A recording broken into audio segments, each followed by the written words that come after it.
और उधर मुजफ्फरनगर से खबर है, बीजेपी प्रत्याशी राजकुमार सैनी ने भी अपना नामांकन दाखिल कर लिया है। राजकुमार सैनी के नामांकन में उप मुख्यमंत्री ब्रजेश पाठक भी मौजूद रहे, जिससे बीजेपी कार्यकर्ताओं में काफी ज्यादा उत्साह बढ़ गया।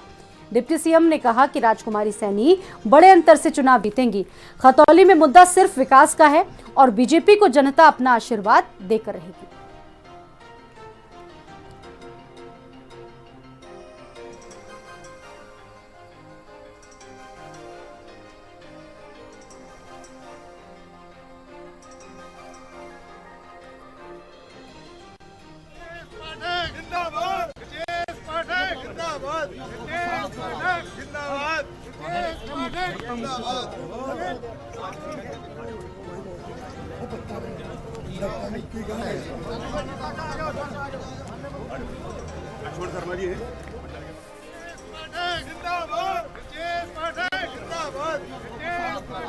तो खतौली में भी चुनाव होने और ऐसे में समाजवादी पार्टी और आरएलडी की तरफ से प्रत्याशी और ऐसे में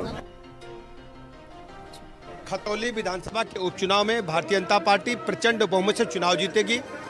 बहन राजकुमारी सैनी जी जिस ढंग से समाज में कई दशकों से काम कर रही हैं, उनकी लोकप्रियता है और भारतीय जनता पार्टी आदरणीय प्रधानमंत्री नरेंद्र मोदी जी के नेतृत्व में गरीब कल्याण योजनाओं को जन जन तक पहुंचाया है और आदरणीय मुख्यमंत्री जी ने जिस ढंग से कानून का राज स्थापित किया है, आम जनता भारतीय जनता पार्टी के प्रति लगातार अपना आशीर्वाद दे रही है और हर बार वोट प्रतिशत बढ़ रहा है। इस बार देखेंगे और अधिक वोटों से यहाँ से भारतीय जनता पार्टी के प्रत्याशी प्रचंड बहुमत से चुनाव। हमारी तो पक्की निश्चित जीत है। ये हमारे सब जनता हमारे साथ है, ये हमारी बहनें हैं, ये सब हमारे साथ है और ये सब बहनें हमारे साथ है। महिला मोर्चा बहुत साथ है और हम महिला बहुत आगे हैं। नामांकन किया है, हम क्षेत्र की जनता के बीच में दोबारा जाएंगे। क्षेत्र ने 5 साल के लिए विक्रम सैनी जी को विधायक चुना था। दुर्भाग्यपूर्ण है, चूंकि कोर्ट का फैसला है, उस पर कोई प्रश्न नहीं लगा सकता। तो उनके बचे हुए कार्यकाल के लिए जनता के बीच में जाकर राजकुमार सैनी जी के लिए हम जनता के बीच में जाएंगे और मुझे उम्मीद है कि खतौली विधानसभा ने हमेशा भारतीय जनता पार्टी का साथ दिया है, चाहे 2014 हो, 17 हो, 19 हो, 22 हो। इस बार भी भारी बहुमत से जनता के आशीर्वाद से राजकुमारी सैनी जी विधायक बनेंगे। खबर पर और ज्यादा जानकारी देंगे सचिन। उपचुनाव की घंटी बज चुकी है, बिगुल बज चुका है और शंखनाद भी हो चुका है। सचिन, मुकाबला बहुत दिलचस्प है और ये एक जो सीट है खतौली की पूरे पश्चिमी क्षेत्र को कवर करेगी। जो संदेश आएगा वो लिटमस टेस्ट की तरह होगा खतौली का। बिल्कुल स्वाति, आप ठीक कह रहे हैं कि ये पश्चिमी उत्तर प्रदेश की सबसे हॉट सीट मानी जा रही है, क्योंकि यहाँ खतौली की ये सीट गन्ना बेल्ट के बीच आती है। इस सीट को जीतने के लिए बीजेपी जितने कवायद कर रही है, तो उससे बढ़कर राष्ट्रीय लोकदल यहाँ जमीनी स्तर पर रहकर किसानों के विभिन्न अलग अलग मुद्दों को लेकर घर घर जा रही है और वो कह रही है कि इस उपचुनाव में आरएलडी के प्रत्याशी जो है मदन भैया, उनकी जीत दराज कराई जाए।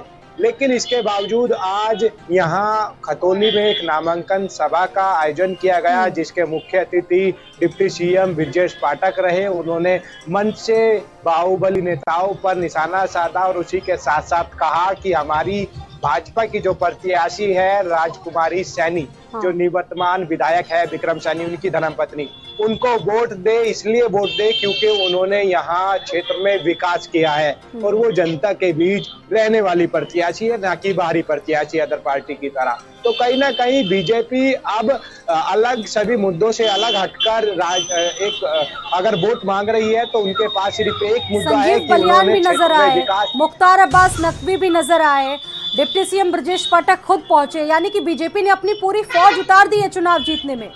सचिन, बिल्कुल स्वाति, आपको बता दूं कि डिप्टी सीएम ब्रजेश पाठक के साथ साथ क्षेत्रीय अध्यक्ष मोहित बेनीवाल, केंद्रीय मंत्री डॉक्टर संजीव बालियान, स्वतंत्र प्रभार राज्य मंत्री कपिल देव अग्रवाल नामांकन सभा में मौजूद हुए। इसके साथ साथ तमाम बीजेपी के बड़े चेहरे और इस खतौली विधानसभा पर हाल ही में आरएलडी छोड़कर बीजेपी ज्वाइन करने वाले अभिषेक चौधरी भी उस जनसभा में मौजूद रहे। तो कहीं ना कहीं बीजेपी चाहती है कि इस खतौली में होने वाले उपचुनाव में अपनी बढ़त बनाए रखने के लिए अपने धुरंधर को उतार दिया जाए और अब बीजेपी का यही मकसद है कि बीजेपी गांव-गांव जाकर अपनी विकास योजनाओं का बखान करेगी और इस उपचुनाव में जैसा कि बीजेपी दावा कर रही है कि वो भारी मतों से यहाँ अपनी जीत दर्ज करेगी। बहुत शुक्रिया सचिन जानकारी देने के लिए। वही